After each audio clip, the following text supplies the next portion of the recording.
Bonjour et bienvenue dans l'émission de voyance. Christophe, votre voyant, répond à toutes vos questions. Il s'appuie pour cela sur les tarots et sur son étonnante faculté d'intuition. Bonsoir à toutes. Enfin, je dis à toutes. Pourquoi je dis à toutes? Pourquoi je dis à toutes? Oui, non, je peux dire bonsoir à toutes, en fait, ce soir. Parce que vous êtes à 100% féminine ce soir. Donc, effectivement, je peux le dire.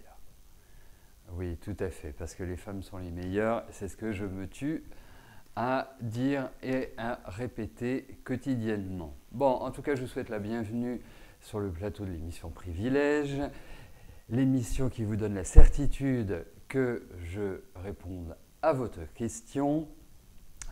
N'oubliez pas non plus que le deuxième avantage de cette émission, c'est que dès le lendemain matin, vous recevez sur votre boîte mail personnelle le lien qui vous permet d'écouter ou de réécouter votre réponse. Parce que, bien évidemment, autant dans l'émission quotidienne, je vous demande d'être présent lorsque vous posez une question, autant dans l'émission Privilège, il n'y a pas d'obligation. Il y a les meubles qui bougent tout seuls. Donc voilà. Bon, allez, on va commencer, non? Qu'est-ce que vous en dites? Eh ben, si vous êtes d'accord, ben, moi aussi je suis d'accord et je vais tout de suite commencer par la question de Marie-France.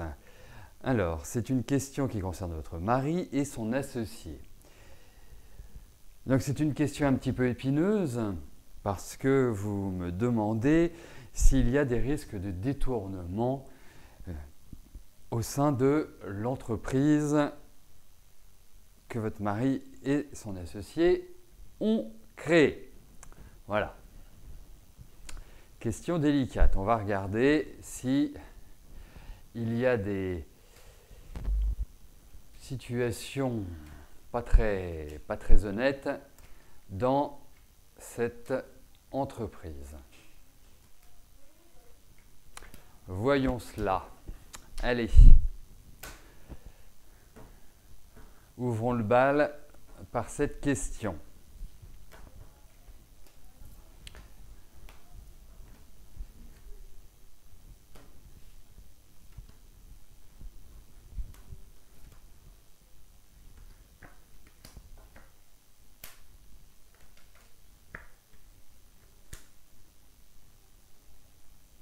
Elle fonctionne très bien, cette entreprise. Alors déjà, vous m'en parliez dans votre message. Hein. Vous savez, j'essaie de synthétiser votre question.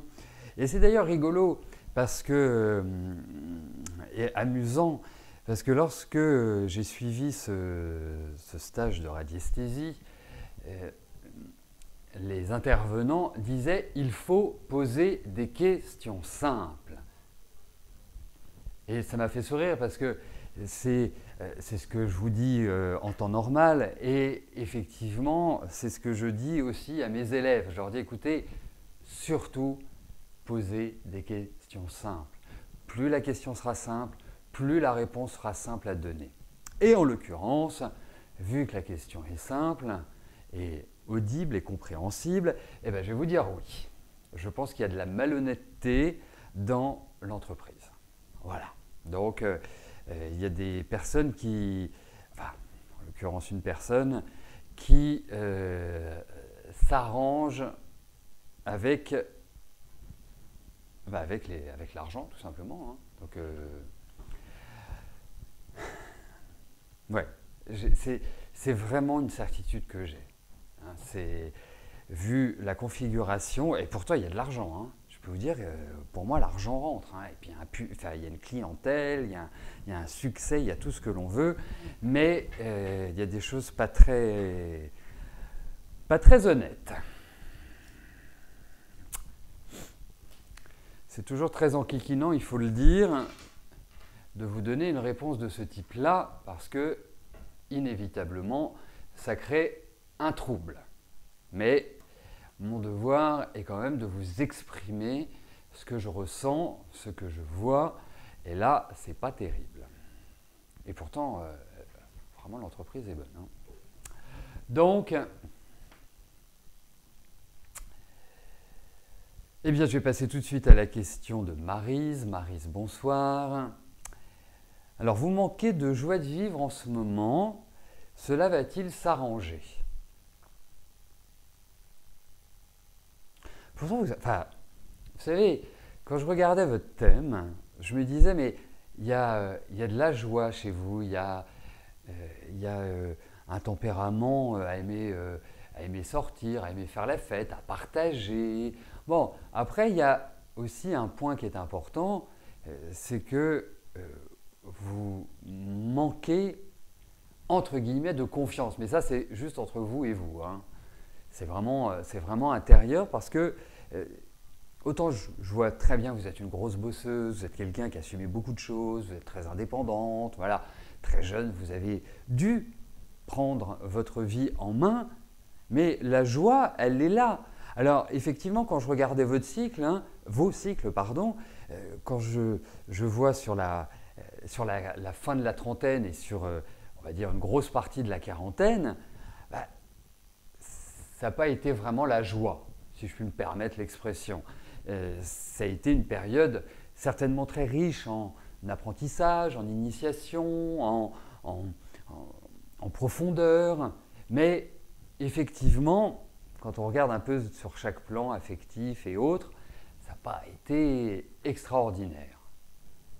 Mais pour moi, il n'y a rien qui empêche dans vos cycles de retrouver cette joie, en tout cas de retrouver cette énergie, parce que vous, c'est en vous, tout simplement. Hein. Donc pour moi, indéniablement, on va regarder avec le tarot. Mais effectivement, je trouve qu'en fait, ce que vous m'exprimez aujourd'hui, c'est la conséquence de ce que vous avez vécu l'année dernière. Parce que je trouve que votre année dernière a été très fatigante, très éreintante, très compliquée sur tous les plans. Donc, c'est un petit peu la redescente, parce que les choses vont dans une dynamique pour qu'elles s'améliorent. Je parlais de la vie, bien évidemment. Donc, regardons cela.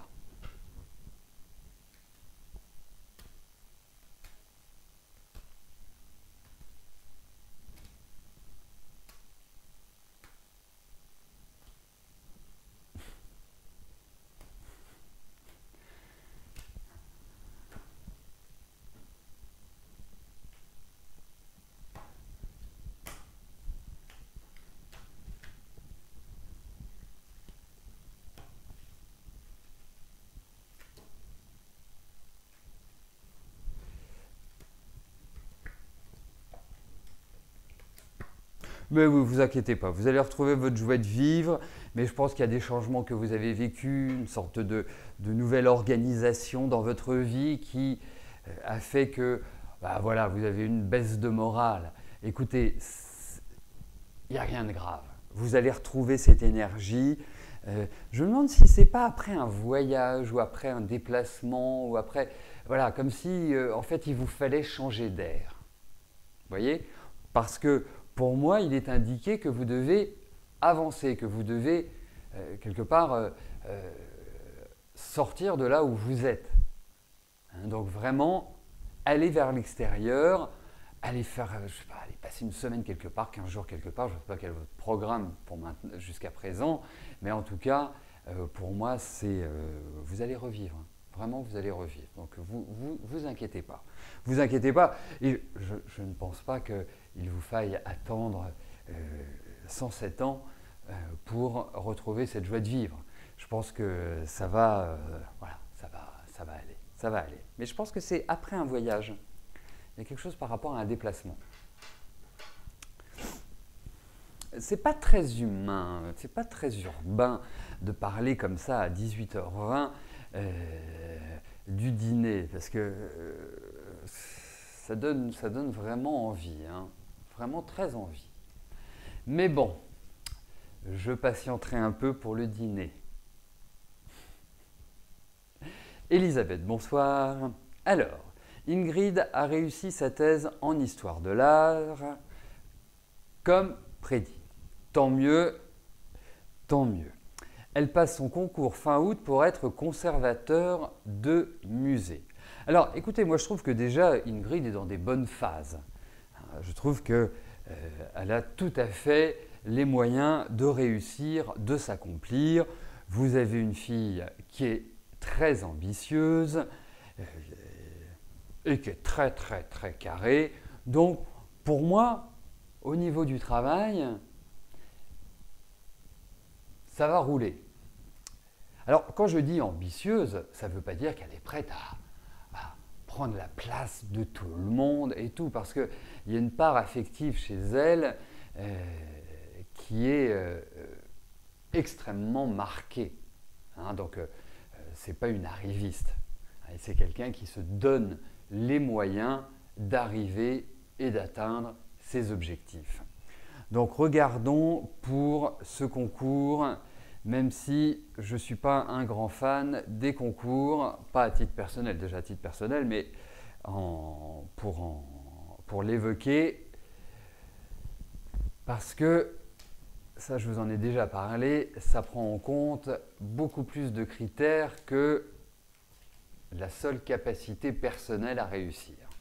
Allez, mais voyons ce qui ressort dans ce tirage.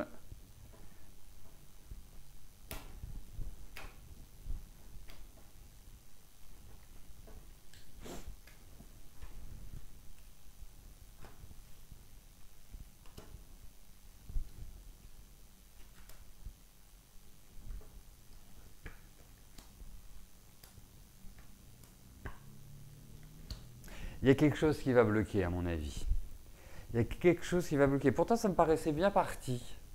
Alors, je ne sais pas si enfin, je ne sais pas comment ça se passe, hein, donc j'essaie d'extrapoler du mieux que je puis.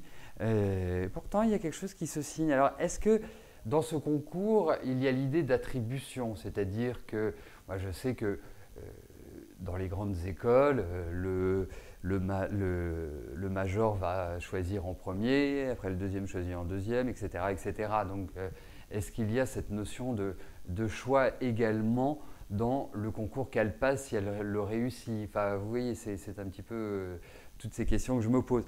Mais écoutez, ça ne va pas se passer exactement comme on l'imagine, ou comme votre fille l'imagine, ou comme vous pouvez l'imaginer. Je pense qu'il y a quelques turbulences qui vont pas forcément donner le résultat escompté au démarrage. Voilà, c'est comme ça que je peux l'interpréter.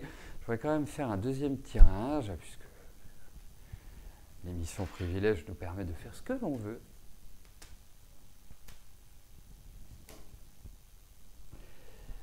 Je voudrais quand même avoir une confirmation, parce que cette dernière carte est souvent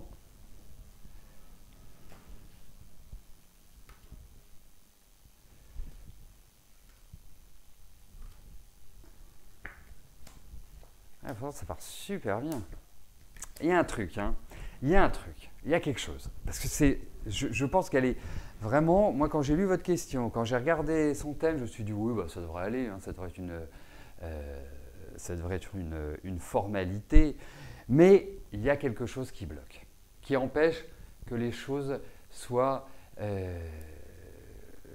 réellement le succès escompté. Vous me direz, mais bon, j'ai quand même une grande confiance, hein, en votre fille, même si je ne la connais pas, j'ai une très grande confiance.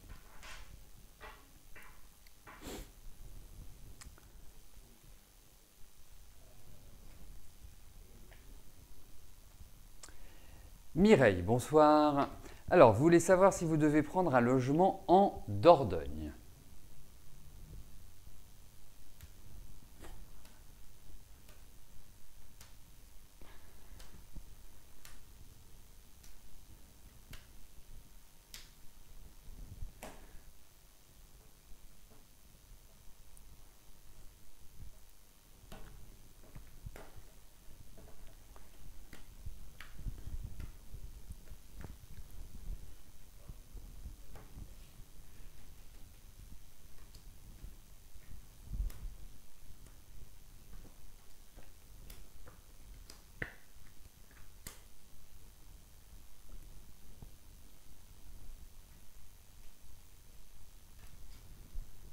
Alors, je vais répondre oui à votre question, mais comme si en fait c'était une étape. Comme si ce n'était pas une installation définitive pour moi.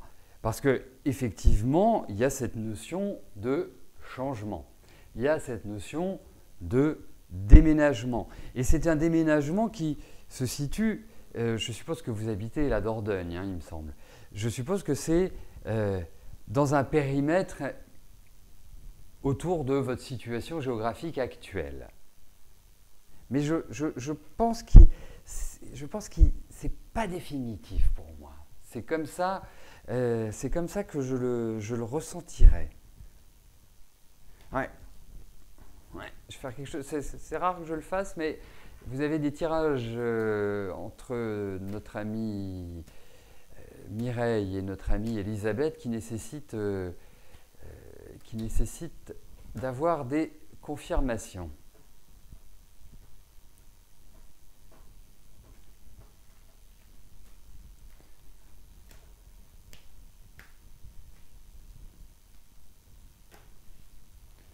Allez, Dordogne.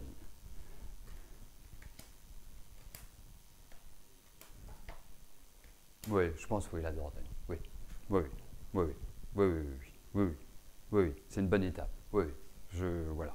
Oui. Ça lève certaines hésitations que j'avais.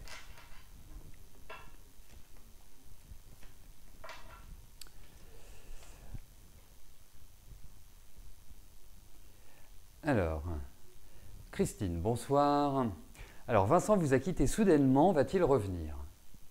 Ou, pour compléter votre question, devez-vous tirer une croix dessus? Alors,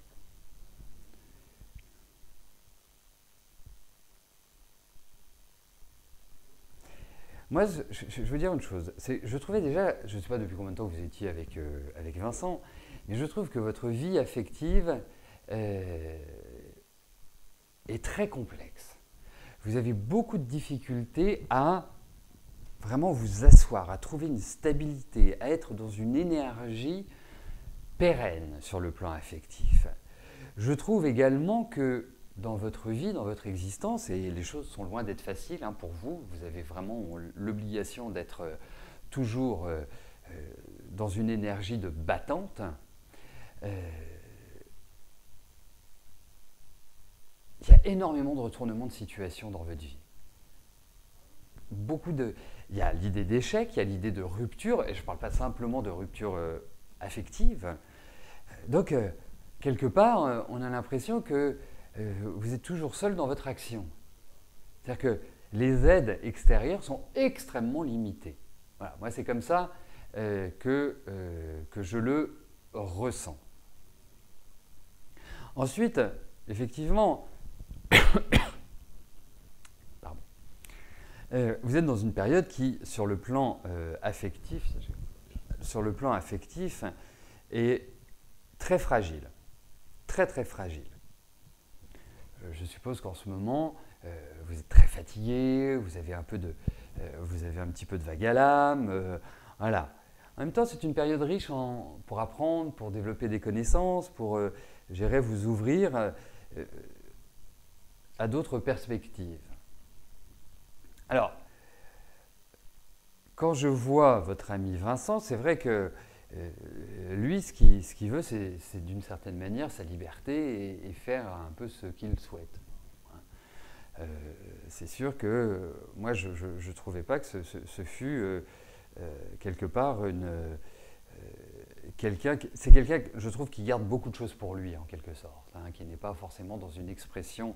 Je parle de choses intimes, je parle de sentiments profonds, hein, parce que il y a une oscillation chez lui entre le mutisme et la communication. Hein. La frontière est très très très sensible. Alors, voyons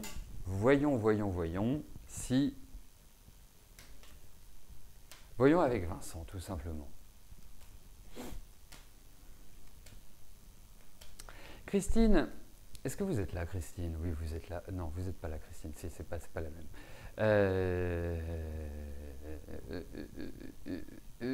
Non. Oui, vous êtes là. Ça faisait combien de temps que vous étiez avec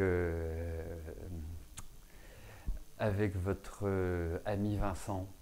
C'est une question. Non, arrobase, occupez-vous de préparer le dîner. Hein. Vous avez mis l'eau à la bouche. Est-ce que vous pouvez me dire depuis combien de temps vous étiez avec lui?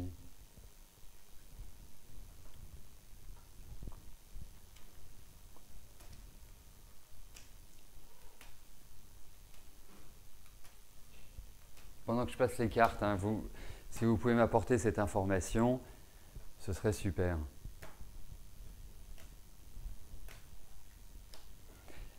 Oui, depuis combien de temps vous étiez avec Vincent? Depuis quelle année en fait? En quelle année vous êtes sortis ensemble quoi? Oh, d'accord. Ok. Bon, on va faire les cartes, mais oh, vous allez le revoir. Hein. Il va revenir. Alors, il va revenir, mais pourquoi elle n'est pas anodine la question que je vous pose, de savoir depuis combien de temps vous étiez ensemble. Elle n'est pas du tout anodine. Vous n'êtes absolument pas dans des périodes qui sont idéales pour rencontrer quelqu'un et faire quelque part un bout de route ensemble. Alors, je pense que cette rencontre a été un coup de cœur, a été quelque part un coup de foudre, ça vous a transporté, ça a été intense à mon sens. Hein. La seule chose, c'est que lui, il n'est pas du tout dans les mêmes phases que vous. Vous regardez depuis 2-3 ans ce que vous vivez. Ouais, 3 ans, 3 bonnes années. Depuis 3 bonnes années, on ne peut pas dire que ce soit exceptionnel, la vie affective. Hein, c'est même compliqué, c'est-à-dire que c'est d'une certaine manière une forme de vie un peu hivernale. Et là, moi je pense qu'il va réapparaître. Hein. Je pense que vous allez avoir de ces nouvelles. Hein. Mais après, retrouver une stabilité avec lui, je n'y mettrai pas ma main à couper, si vous voulez. Voilà. Parce que c'est curieux, parce que j'ai l'impression que ça se passait super bien. Je ne sais pas quelle mouche l'a piqué, je ne sais pas ce qu'il lui a pris, mais effectivement, dans l'idée de son retour, il faudra bien jalonner les choses parce que moi, je ne vous trouve pas dans des périodes idéales pour vraiment faire une rencontre déterminante. Voilà, voilà ce que j'en pense. C'est plutôt une période de clôture, en fait. C'est plutôt une période de finalisation. Voilà ce que je puis vous dire, Christine. Donc, sachez une chose, c'est que, voilà, dans votre vie arrive petit à petit à un tournant. Hein, vous voyez, arrive petit à petit à un tournant important qu'il faut négocier dès maintenant. Les décisions petit à petit sont en train de se prendre. Donc, quelque part, je vais dire, occupez-vous de vous à titre individuel. Soyez égoïste parce que vous donnez beaucoup, je trouve. Vous n'êtes pas beaucoup aidé. Et quelque part, c'est votre action que vous devez privilégier. Mais vous inquiétez pas, hein, vous verrez à partir de l'année prochaine.